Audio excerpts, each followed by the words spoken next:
let's just get started with just a gentle forearm rotations. This little helicopter drill. Let's go right arm, just back and forth. Go easy, because some of you have the full-size whip. This one's a kind of a junior whip that I love. Okay, so just right arm, just kind of loosen up those muscles right there. If you want to put your hand on your elbow just for some stability, go ahead and do that. I like to do that. And I like to actually dig my fingers into my forearms a little bit, kind of loosen those forearms up. And then you can kind of move your wrist a little bit, arch it, bow it, kind of feel that loosening up in there. And then let's go ahead and do the same with the left arm.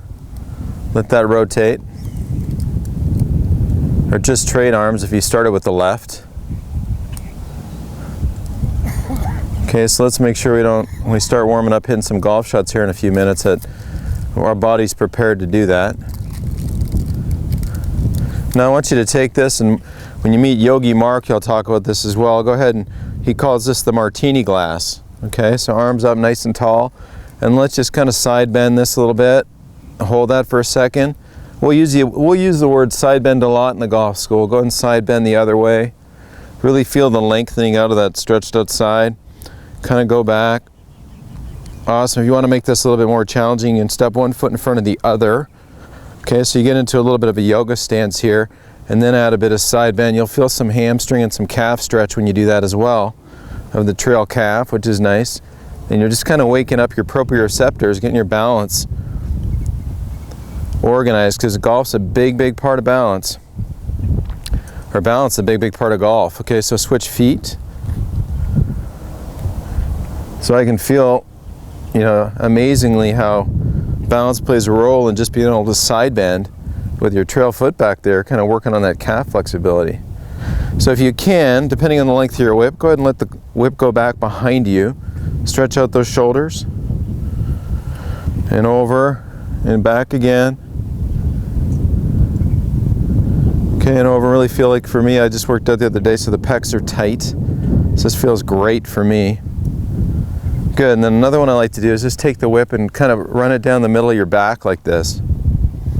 Grab hold of it and really kind of stretch out that shoulder and back of that arm. Kind of try to pull the whip apart so you're stretching out that shoulder. And then let's just trade hands with the whip back behind us.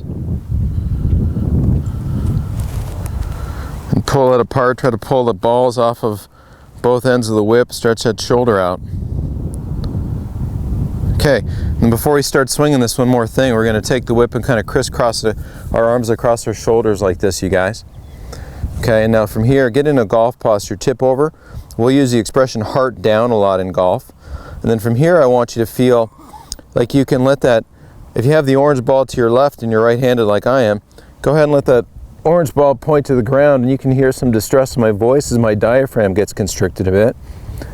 Because a lot of you that are hitting fades have too much of a turn that's too flat. Okay, so we're going to learn to let our body work against ourselves a little for some power and some really good swing playing.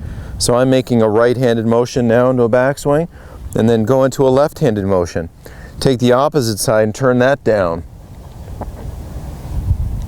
Could do that a couple times. Okay, so now you could do that. Would be even faster if you did that on your own. But now you've kind of got yourself in a place ready to swing the whip.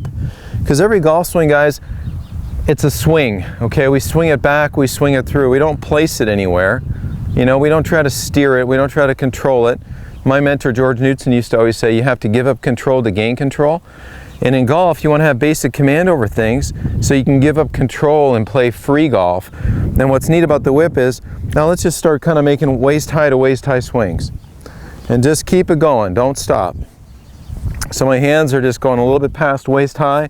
The ball is naturally going a little bit higher because it has momentum. So let that continue to go. And then go ahead and let that, see, I just felt my shoulder pop a bit. That's why I wouldn't want to hit a golf shot without kind of going through a bit of a warm-up. And then let's let this get bigger and bigger and bigger until you feel like you can make your full range of motion. Okay, now you're almost ready to hit some golf shots, okay? Now one final thing, you guys. Let's take the whip and hold it a couple inches off the ground, okay? Now I want you to watch me. This whip's going to travel about 80 miles an hour. You see how peaceful the ball stopped in the end? Okay, watch again. You can even hear this a bit. So see how it goes from 80 miles an hour to 0 without going, right? Giggles, huh? So again, watch. I've taken some warm-up swings. I've felt some rhythm and balance. Now, a big part of golf is how you slow down in style. How your body puts on the braking mechanisms properly to slow down with style, okay? So now, kind of face down, down range. And let's go ahead and make that swing and see if you can hold the whip peacefully at the top in balance, facing whatever your imaginary target would be.